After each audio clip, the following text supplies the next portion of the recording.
This is a call from a debt collector. Please consider donating to Veterans of America.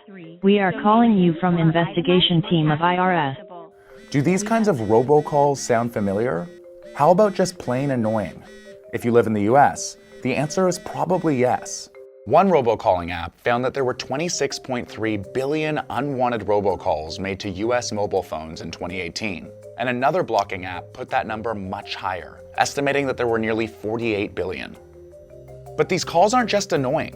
They're also costing US citizens a lot of money, scamming them out of $9.5 billion in 2017.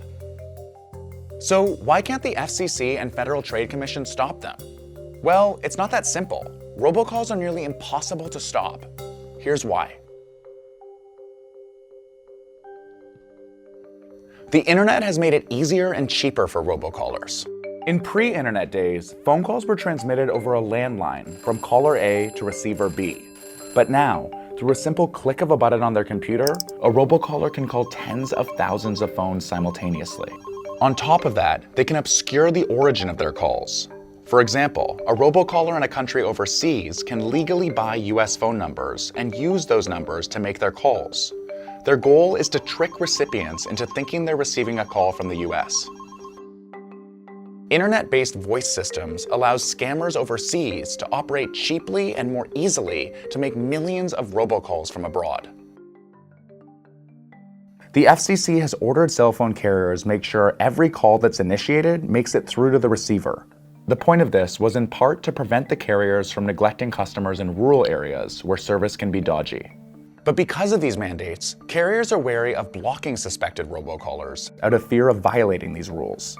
To help fix this problem, the FCC in 2017 adopted specific rules that give carriers the ability to block calls that are coming from obviously invalid numbers. For example, they can now block calls that don't contain the right number of digits, numbers that are single-digit repeated, numbers that are coming from a fake area code, and more. But even with these new rules, illegal calls continue. Some scammers use sophisticated tactics to hide their identity, such as spoofing. For example, a call may look like it's coming from an area code close to where the recipient lives in order to encourage them to answer. Regulators have brought hefty fines in recent years to punish robocallers in an effort to regain ill-gotten assets. Look at this chart. It shows the difference between how much the FCC has ordered wrongdoers to pay versus how much the government has actually collected. That's $208 million versus $7,000. It has to rely on the Justice Department to collect the fines it issues. The FTC has had a similar experience. The total it secured in court judgments for cases involving the violations in this chart, plus the amount requested to pay back to wronged consumers, is $1.5 billion since 2004. But so far, it's only collected $121 million. In May of 2018, the FCC fined a Florida-based company and its top executive $120 million for making 100 million illegal robocalls in 2016. But agency records as of late December indicate that no funds had been collected. One reason for the difficulty in holding robocallers accountable is that they're often very small operations that are unable to pay the full penalties. According to enforcement officials, these operations can quickly close up shop and change their names or hide their assets. Another reason robocalls are unlikely to disappear is that many are actually legal and useful for the recipient. This is a courtesy call to let you know your prescription order is ready for pickup.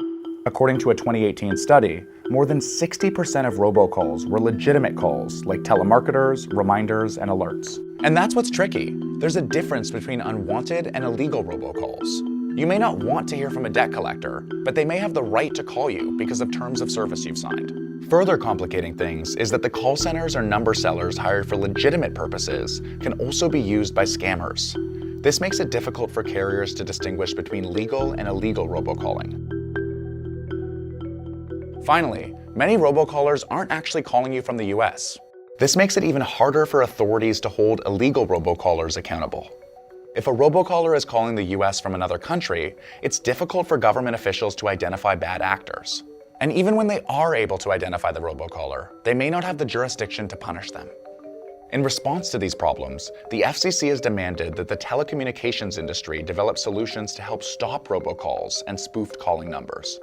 The industry has since come up with Stir and Shaken, two protocols that help verify whether the phone number of a caller is legitimate. Once deployed, call recipients will have a symbol pop up on their phone that indicates whether the caller is legitimate. But even those systems won't stop all robocalls. They'll simply signal when a call has been verified. That means your phone will still ring when an illegal robocaller is trying to reach you.